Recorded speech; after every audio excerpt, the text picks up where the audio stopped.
Estamos aqui mais uma vez no Letras e Livros, na TV Cidade Livre, o canal comunitário de Brasília.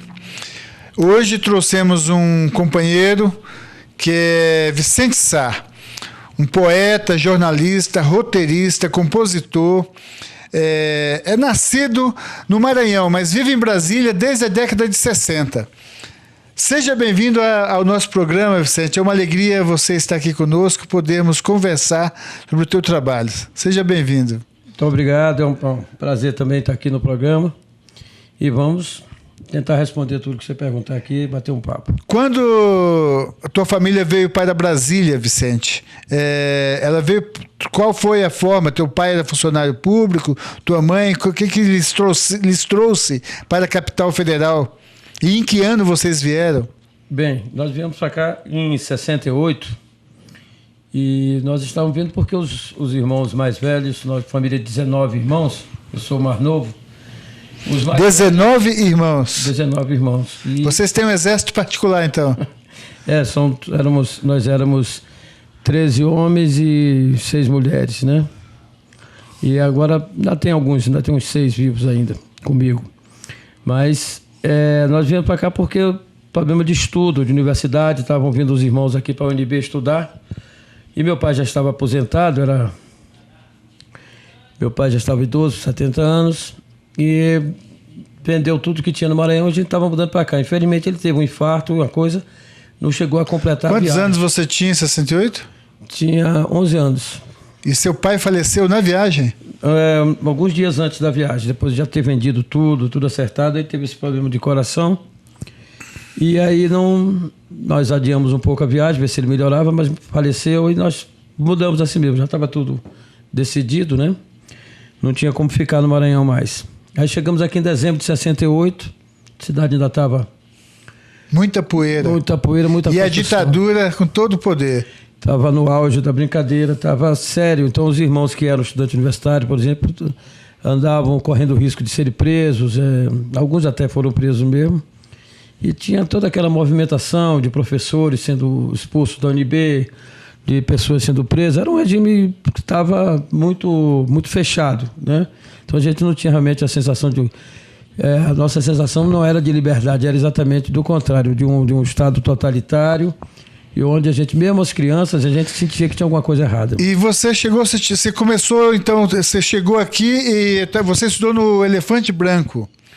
Como é que foi isso? Eu cheguei aqui primeiro, estudei aqui na Asa Norte, que eu fiz o 5º ano, e depois fui fazer o ginásio, na época era o ginásio, no Elefante Branco. Estudei lá uns 4, até o científico no Elefante e no Casebe ali, que era ao lado na Asa Sul.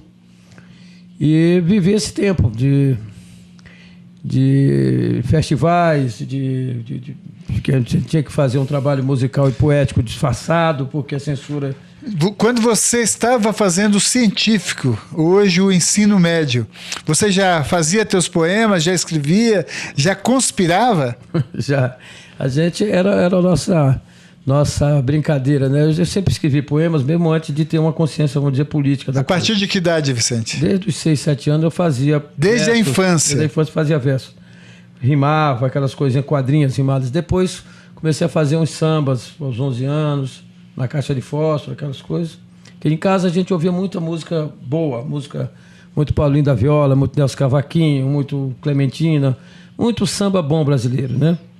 E então eu tinha essa influência boa. E aí eu fazia os sambas às vezes com os parceiros, mas eu comecei a escrever poemas na adolescência. E aí na época, 17, 18 anos, 19 anos, quando eu estava inclusive no quartel, eu fiz uma música sozinho, me inscrevi no Festival do Elefante, chamava Mi Hermano. Lá do Colégio Elefante Branco? Do Elefante Branco. E a música era dedicada ao Che Guevara. Mas foi a época que morreu o Juscelino Kubitschek. Então, aí a censura achou que era pro Juscelino. E aí vetaram a tua quase me vetam. Não consegui vetar porque eu já estava classificado, já tinha me apresentado. Então, na verdade, dizem os amigos que eu era para ter ficado entre as primeiras colocações. Eu fiquei em 4º lugar, mas foi ótimo que já me possibilitou conhecer os outros músicos da cidade. O Juscelino morreu em que ano mesmo? Foi em 76. 76. Recentemente, conversando com o Vicente... eu descobri que em 78, 79, ele era o presidente da cooperativa dos compositores e poetas do Distrito Federal, que se reunia lá no Sesc da 713, no Teatro Garagem. E como é que foi aquele período? O mais rico de tudo é que ele coordenou a publicação de um livro chamado Os Inéditos, e que eu coloquei um poema. Tem um poema meu e eu tenho o livro. Eu acabei não conseguindo trazer hoje, não tive como pegar, mas parece que o Vicente não tem este livro. Como é que foi esse período da Copa? Como foi essa experiência, Vicente? Exatamente essa história. Desse período, a gente tinha dificuldade de publicação, tinha dificuldade de espaço em Brasília. Brasília tinha poucos espaços para se fazer shows, 77, 76, 78. E aí nós nos juntamos, os músicos, e tentamos criar, na época era muito divulgado o sistema de cooperativismo, a OCB fazia chamadas para que a gente se organizasse, e nós, os artistas, tentamos aqui nos organizar. Começamos com o apoio do Sesc, tinha um apoio que se deu umas salas para a gente fazer as reuniões lá no 913. Isso em 1978. 78. E nós nos reunimos e começamos a trabalhar essa cooperativa.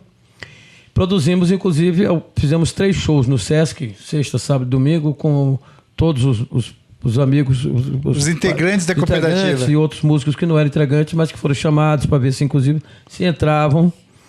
E esse show, esse dinheiro arrecadado, a gente publicou o Inéditos. Foi o dinheiro que a gente usou para poder começar a produzir material. E você não tem nenhum exemplar dos Inéditos? Não tem nenhum exemplar, porque por motivos até familiares.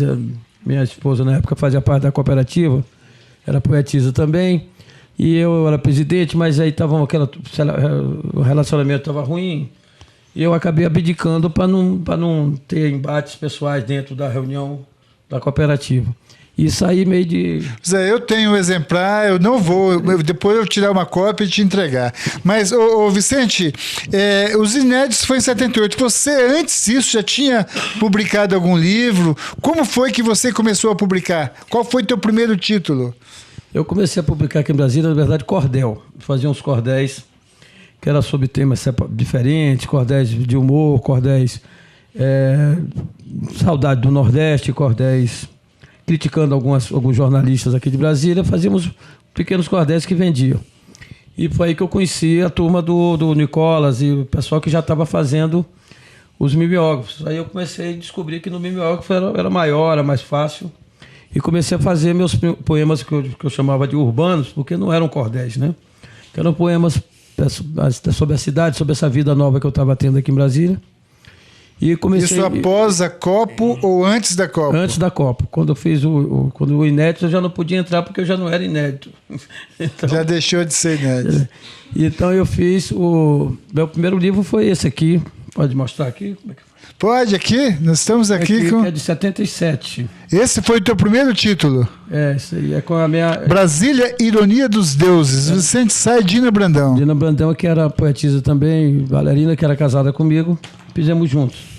No mimeógrafo, tá aqui. Mimeógrafo ainda. E a capa era em cartolina que a gente fazia. E depois eu fiz o outro quando chamava Tua Mãe, que foi o meu livro de maior tiragem. Eu fiz 3 edições de 500 dele e vendia na rua. A gente vendia muito dos bares. Foi um movimento muito bom. Na época do Arabesque, Beirute, Chico. E foi um movimento tão criativo que os poetas todos, nós éramos uns 30 poetas na rua, vendendo livros, e que incentivamos, inclusive, o pessoal de música, porque eles ficaram assombrados como a gente conseguia dizer poema na rua, levar livrinho, vender nos bares, e os músicos ainda estavam, porque não tinha espaço teatral oferecido aos artistas locais, eles não mostravam o seu trabalho. Então nasceu o Liga Tripa, por exemplo, que tocava nos bares, foi por causa da influência... Neste momento também. Nesse momento, vendo os poetas marginais, os ditos marginais, fazendo esse movimento de vender nos bares, eles também acharam que podiam fazer isso musicalmente e fizeram. Deu certo, tá? O Liga Tripa está aí até hoje. E aí, Vicente, mas você não apenas é poeta, compositor, tem vários livros publicados, Brasília, Ironia dos Deuses, A Balada da Donzela Curiosa, Tua Mãe. Nós estamos aqui com Tumba Tatá e outros poemas, estamos com o Engenho da Loucura, mas além disso você também é roteirista. Ou seja, você tem uma produção voltada para o cinema. Como você começou? O que você tem feito? Como tem sido isso? Bom, essa parte de roteiro eu trabalhei alguns tempos em TV, na TV Globo, trabalhei na Bandeirantes também, mas muito mais tempo na Globo, onde eu fazia, até cheguei a fazer uma época, uns comentários literários, né? Não era crítica literária, comentário literário. Eu tinha 1 minuto no sábado que a gente falava de livros. E o engraçado é que eu sempre... meu cachê nessa época era só os livros. Eu comprava 4 livros por semana e ele comentava ali os livros, escolhia o melhor, comentava 1 minuto no sábado, no Jornal Hoje, local. E tinha alguns colegas de literatura, alguns que reclamavam que eu todo sábado elogiava livro, não esculhambava com ninguém. Falei, pô, um país que ninguém lê, tu ainda vai tirar 1 minuto para dizer não leia tal livro, é muita perda de tempo, né? Então eu digo, olha, os que eu não falar é porque não é para ler, então... Mas aí, com esse trabalho de televisão, eu peguei a noção de roteiro, de ver conheci alguns escritores da Globo aqui em Brasília, alguns roteiristas, algumas coisas, e me interessei, estudei autodidatamente algumas coisas, e depois comecei a trabalhar. Quando saí da TV, comecei a trabalhar com as produtoras, fazendo pequenos roteiros com a Companhia do Filme, que eu fiz roteiro sobre o aniversário do Guará. Eu vi que você já produziu para a CONTAG, WWF, vários ministérios, Sebrae. Isso, também. A gente já fez muita coisa boa para essa turma, principalmente a CONTAG, por exemplo. Eu trabalho muito para o WWF também, que a CONTAG tem essa luta pela terra, que a gente gosta de trabalhar com isso também, que tem a ver com a nossa origem, que eu sou do interior do Maranhão. E outra coisa, e tem a ver com essa postura de defesa do trabalhador rural, né? E quando você faz os roteiros, por exemplo, que não tem muito a ver com sua ideologia, fica complicado você produzir, porque não fica meio forçado, né? Ô Vicente, então você tem várias áreas de atuação. Neste momento, você está organizando uma viagem para Portugal, onde você fará alguns lançamentos, onde você vai apresentar um novo tipo de trabalho, que é o Jogo dos Bichos. Fala pra gente sobre a tua viagem para Portugal e o Jogo dos Bichos, o qual ainda não foi lançado em Brasília nem no Brasil, e será lançado em Portugal. Como vai ser isso? Bom, esse é um trabalho que eu comecei no ano passado ainda, junto ao Zoológico de Brasília. Então a gente desenvolveu uma série de cartazes sobre os animais do zoológico e com pequenos poemas. Fizemos a exposição desses banners com os poemas sobre os animais, né? Falando das características dos animais e com ilustrações de crianças, feitas por crianças, por meninos da família, meus netos da minha mulher. A gente fez essa coisa, organizado por uma artista plástica.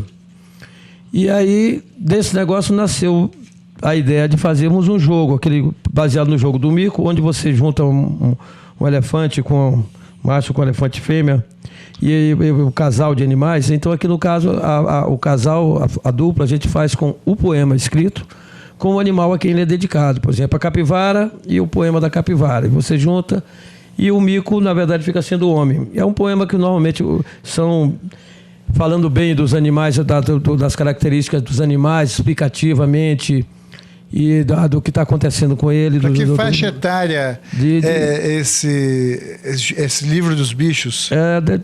Da faixa até 10 anos, 11 anos, e a partir do momento que ele já está alfabetizado, né? Criança alfabetizada.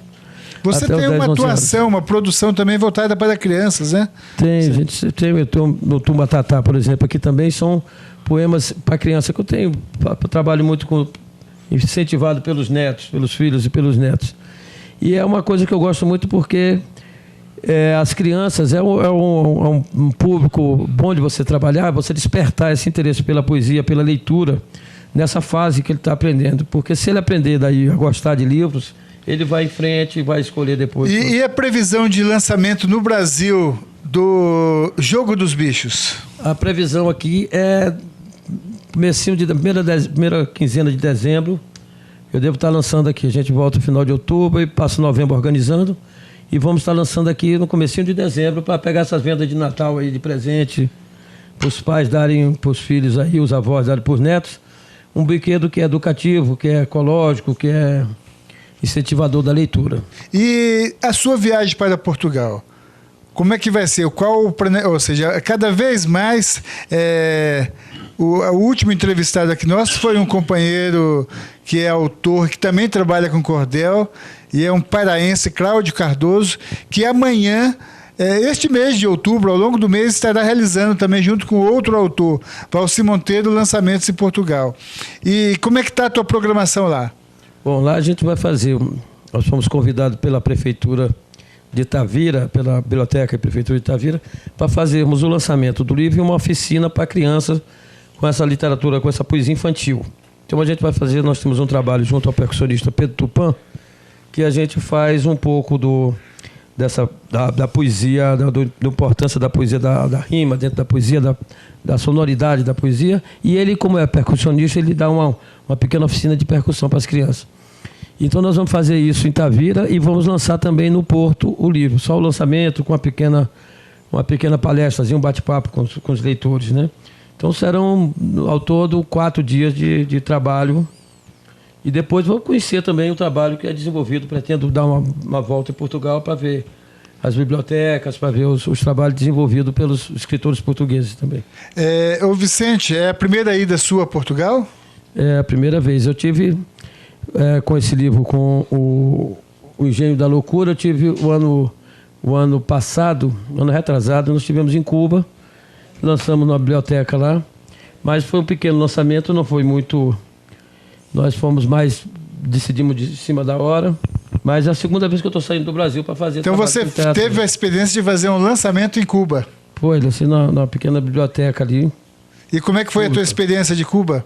Foi ótimo, gostei demais. Eles têm uma facilidade, um grande consumo de livros lá. Os livros são muito baratos em Cuba, isso é uma coisa importantíssima, porque você barateando o preço do livro incentiva a leitura, né? E eu fiquei realmente encantado com o baixo custo do livro.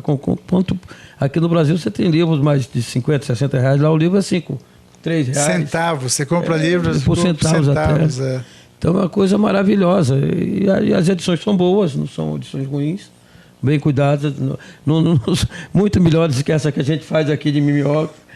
Ô Vicente, você tem mais de 30 anos de vida e produção literária. Se pegar a tua infância, é muito mais. Qual a avaliação, a síntese que você faz desses mais de 30 anos de militância cultural literária? Olha, eu acho que é uma coisa que a gente não escolhe muito, né? Porque eu, pelo menos no meu caso, eu não escolhi ser poeta ou ser escritor. É uma coisa que foi acontecendo. Mas eu acho que tem importância porque, ainda mais quando você acredita que a arte possa ser revolucionária, possa modificar o pensamento das pessoas, possa ajudar a humanizar mais o mundo, a melhorar o olhar das pessoas sobre as coisas. Então, o que a gente tem feito, não só na parte literária, como inclusive na parte musical também, eu tenho trabalhado muito com letras de música, com parceiros fazendo shows, declamando poemas, falando poemas. É exatamente esse trabalho de humanização, né? Vamos dizer, despertar das pessoas para algumas coisas importantes, menos egoístas, mais sociais, mais comunitárias, como a TV. O seu trabalho, a sua origem do interior do Maranhão, o seu início de atividade na produção literária com cooperativa, com a geração do mimeógrafo. Como é que você coloca essa tua experiência neste tempo em que a indústria cultural cada vez mais impõe o abandono à arte que educa, que transforma, que torna as pessoas mais sensíveis? Na linha de raciocínio que você colocou, o que podemos fazer para enfrentar esse poder reacionário do capital através da indústria cultural?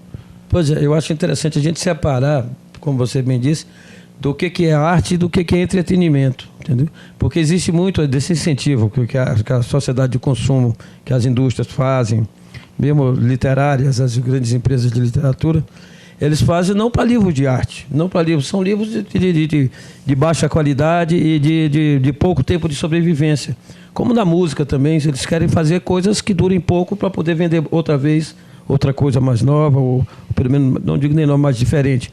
Então, acho que a gente tem que dar uma brigada, inclusive em termos até de Estado, e incentivar essa linha que não obedece a esse critério de entretenimento, pura e simplesmente de diversão, mas que é um trabalho mais profundo artisticamente, que a arte envolve modificar o ser humano. A arte que só entretém, que só diverte, ela acaba sumindo no tempo. Você não lembra dela daqui a alguns anos, você não lembra nem que você leu aquele livro tão fútil.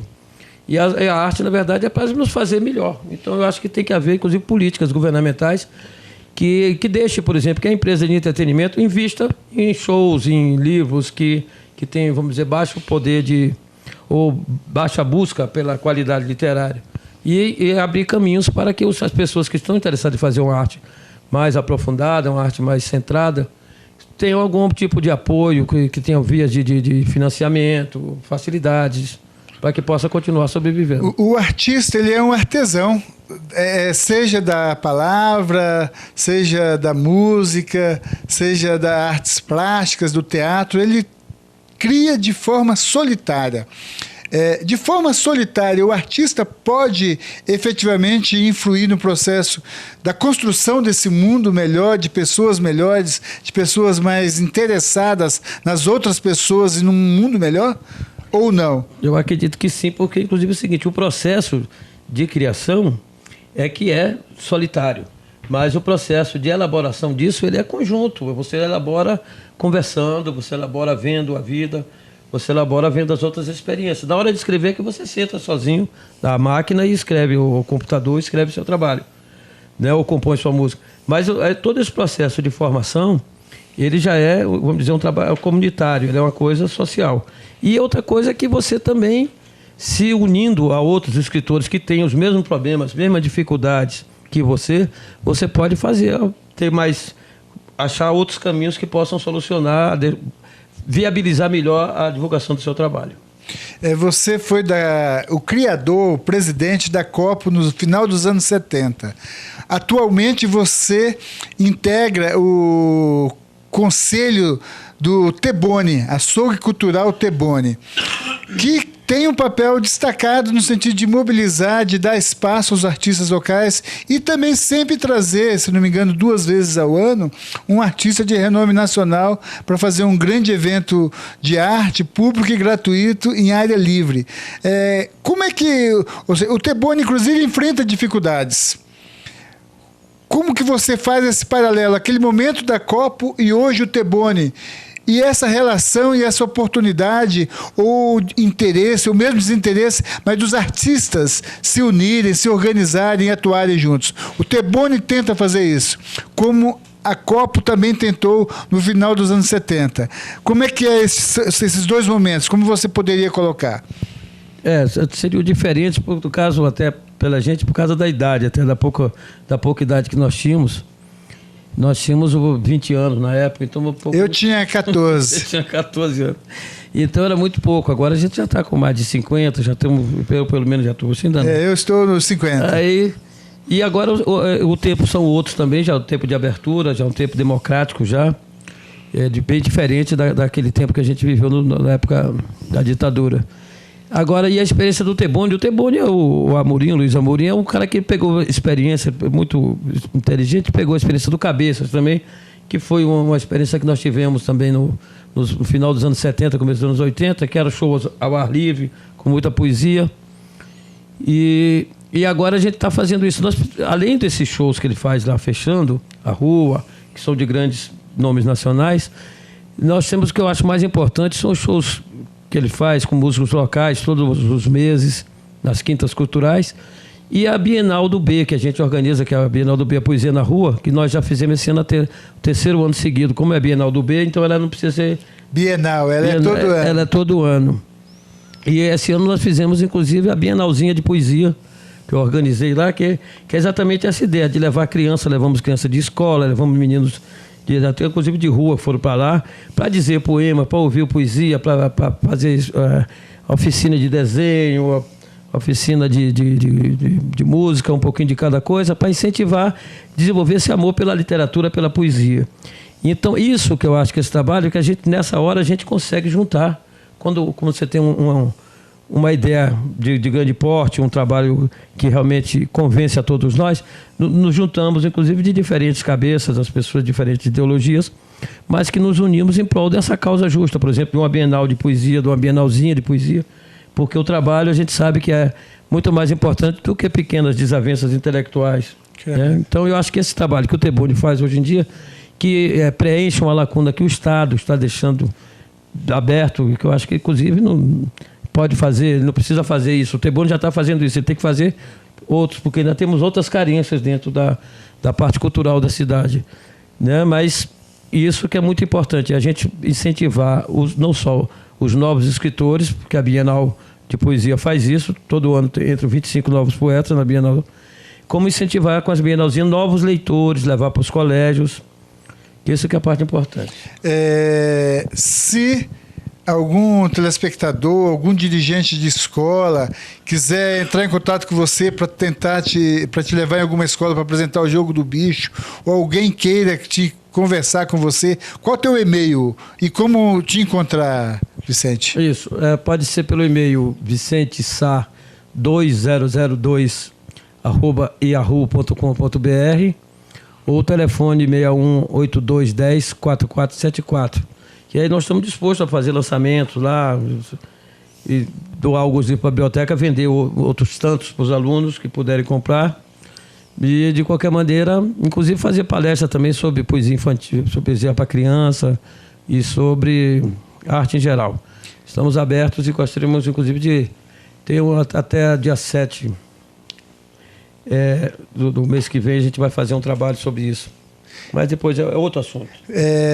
Mas pode falar qual é essa atividade que você vai fazer? É um grupo de trabalho que é financiado pelo FAC, que é a Ciranda de Literatura e de Música, que eles fazem um trabalho junto aos professores e que nos convidaram, a mim e ao Nicolas Ber, para fazer uma palestra junto aos alunos após a apresentação desse grupo, né? Que vai ser agora no final do ano, agora, outubro, novembro.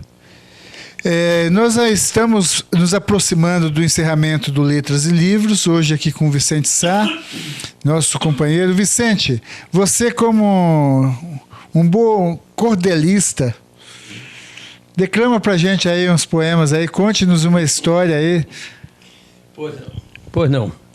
Então é o seguinte, eu vou dizer um poema aqui desse meu último livro, do Engenho da Loucura, que é o que dá título ao livro aqui, que eu vou só pegar aqui para ver se eu me lembro. Qualquer coisa, Tudo é mentira. A dor do amor não dói na gente.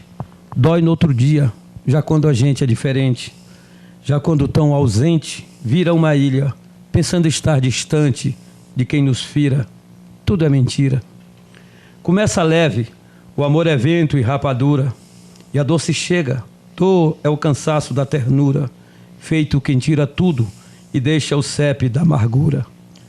Mas faz um tempo, e o tempo eu sei que tudo cura, que os sentimentos, lá no engenho da loucura, estão fazendo a vida ser outra doçura. Faça assim por mim, finja que o amor respira, creia, tudo é mentira.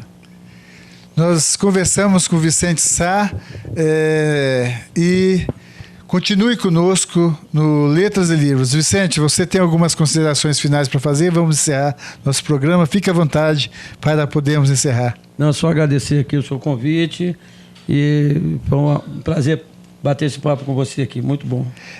Desejamos que a sua viagem a Portugal seja repleta de sucesso e que possamos muitas vezes nos encontrar na caminhada da poesia e das letras por um mundo melhor, por um mundo mais justo. Continue conosco na TV Cidade Livre, a TV comunitária de Brasília, na busca de um mundo melhor. Continue conosco.